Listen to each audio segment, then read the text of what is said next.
So I had a series of questions around UK and India. As you're probably well aware, that Brexit talks dominate UK's political discourse right now. And as the UK negotiates its messy divorce from the EU, the Commonwealth has come into prominence, and it's somewhat revived from its forgotten past and has become a central feature for Britain's vision for what they've termed a global Britain. And so recently you saw the Commonwealth heads of government meet, spearheaded by the British royal family, the Prime Minister. Also interesting, India, after nearly a decade, participated in the summit with the Indian Prime Minister. So does this apparent changing stance towards the Commonwealth for both the UK and India present an opportunity for both these countries to lead the Commonwealth, say, together? And subsequently, could the Commonwealth form the heart of UK-India relations going forward? It could.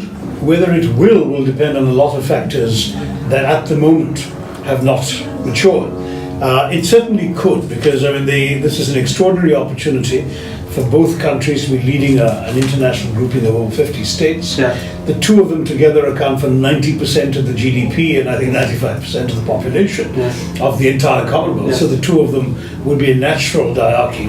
And as long as their relations were good and their economies remained about equal, they would have a basis for going forward jointly. Mm-hmm. I'm not sure that recent developments have brought us to a point where one can actually say that that's exactly what's going to happen. Okay. As you know, in the past there's been some indifference in India to the Commonwealth. Yes. Despite there being an Indian Secretary General, we haven't seen Indian Prime Ministers attending every Chogam summit. We've had others being sent.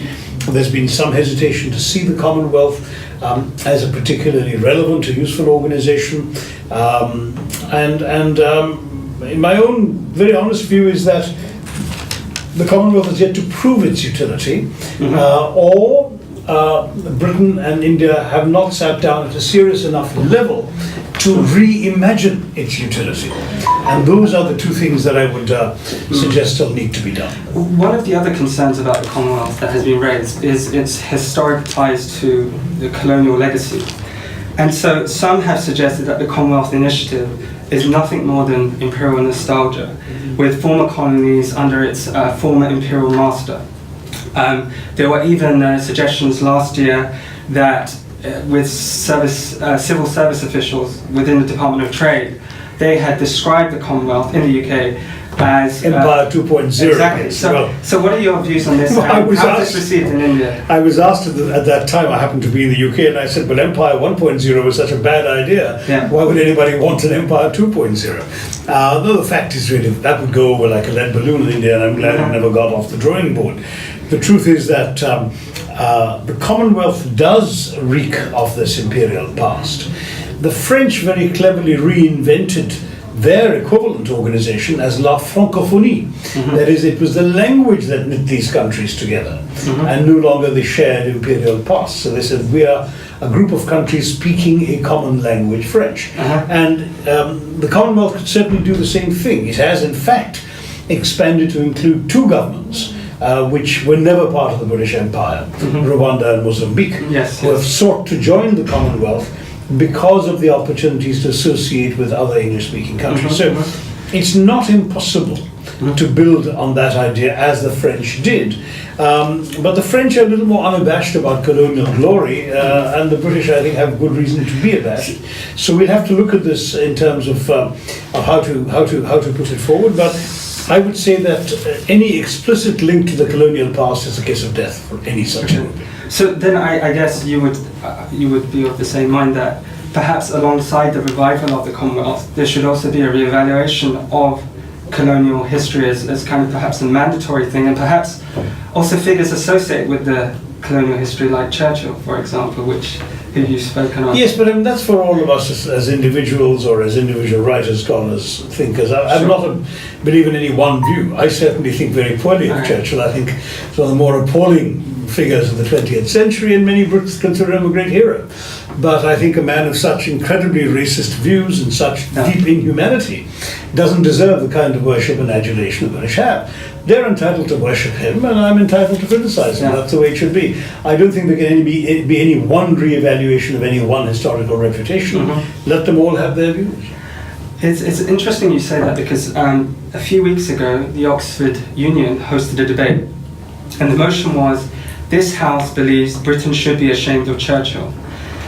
Students, despite hearing atrocities of Churchill, his racist sentiments, voted against the motion by a difference of 19 votes, thus proposing that in fact we shouldn't be ashamed of Churchill. Furthermore, this year and last year, Hollywood has broadcast 2 movies extolling the glories and the achievements of Churchill. Boris Johnson, the current Foreign Secretary, wrote a biography on Churchill. So, despite people understanding the atrocities of Churchill, why do you think people are unwilling to acknowledge this dark side of Churchill? Well, I think it's partially that every country needs its heroes, and the association of Churchill with the resistance to the Nazis in the 1940s and the heroic defense of Britain at that time and the eventual victory, that association has trumped everything else.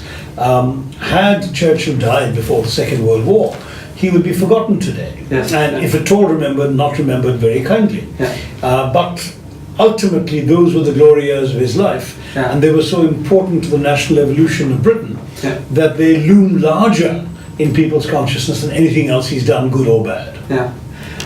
You've described Churchill as akin to Hitler or Stalin or Mao, but do you not think that his resistance to the Nazis, saving the world from the Nazis, is perhaps not for comparison in consideration of this? No, I mean, the fact is that,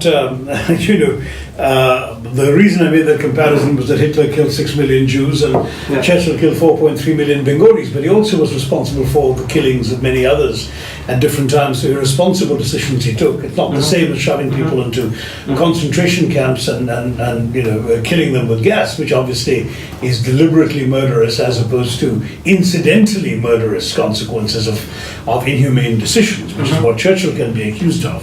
So if there is a bit of hyperbole in what I've said, it's explained by the fact that I've said it in order to point out that there is only a difference of degree here, not a difference of kind. Now that doesn't mean that I'm wiping out all the other things. As I said, there are certainly Brits who would honour his record in a particular area, just as I would dishonour his record in another. Here at Oxford University, the research project has been initiated known as the Ethics of the Empire. I'm not sure if you're aware, but someone called I've written about it. So someone called Professor Nigel Bigger heads the project, and he suggested that Britain shouldn't be ashamed of their colonial history, and made a call to moderate our post-colonial guilt. He advocated a more positive appraisal of Britain's morally mixed colonial past.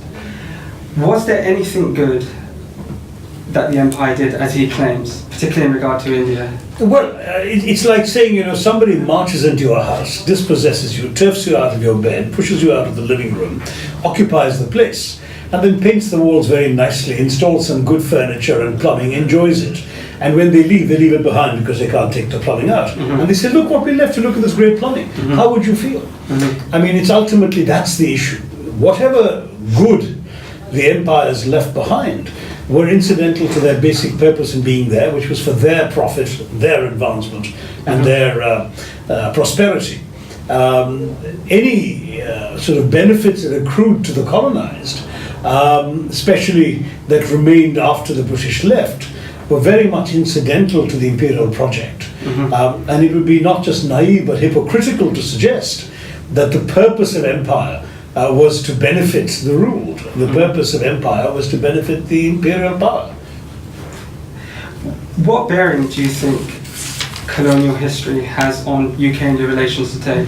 Do you think, and I know you've been asked this question in the past, will India hold it against? Not at all. No, in fact, India never held it against Britain. That was the amazing thing. It's the Gandhian idea that you must hate the sin and not the sinner. Once the sin was over, the sin of imperial conquest, plunder, root and rapine, the actual rule of India by foreigners. Once that was over, there was no longer a sinner to hate. So, in fact, there is an anecdote I've heard, which I've quoted in my book, Inglorious Empire, about Churchill asking Nehru years later, how is it that despite us throwing you into prison for 10 years, that you bear so little acrimony and so little resentment? And Nehru said, I've been taught by a great man, Mahatma Gandhi, never to fear and never to hate. And that sort of is the attitude. There's also been this forgive and forget tone of India's attitude to Britain right from 1947 onwards. My answer is we should forgive, because not forgiving does us as much damage. Hatred always corrodes the hater, perhaps more than it corrodes the hated. But while you must forgive, you must not forget, because the colonial past is part of what we've undergone as a civilization. We should be aware of it.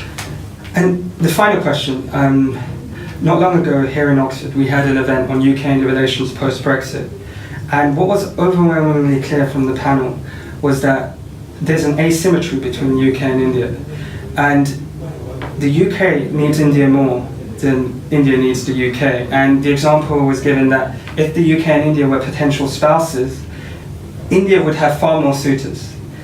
What would you have to say on that matter? That's probably true, but it's certainly also true that Britain, being an advanced and developed economy and society, has certain things to offer that India doesn't yet have the capacity to give its own people. For example, India is certainly a demandeur when it comes to requesting and requiring Indian students coming to this country to get higher education in particular, to be allowed to stay on and gain some work experience for a year or two.